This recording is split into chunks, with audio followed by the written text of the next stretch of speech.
একসময় এক বিশাল শক্তিশালী হাতি ছিল। সে এতটাই অহংকারী ছিল যে বনজঙ্গলে হেঁটে যাওয়ার সময় গাছ উপড়ে ফেলত, ছোট পশুদের পথ দলিত করত। সবাই তাকে ভয় পেত।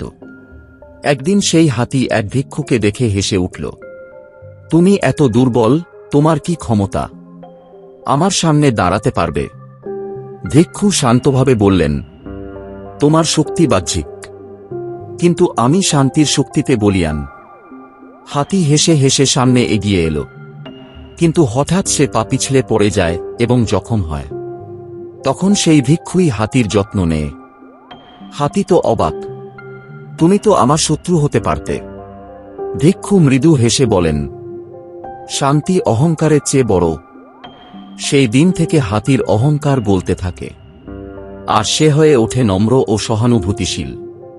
তাহলে আমরা শিখলাম, শক্তির আসল রূপ শান্তি, অহংকার নয়, নম্রতাই সত্যিকারের শক্তি।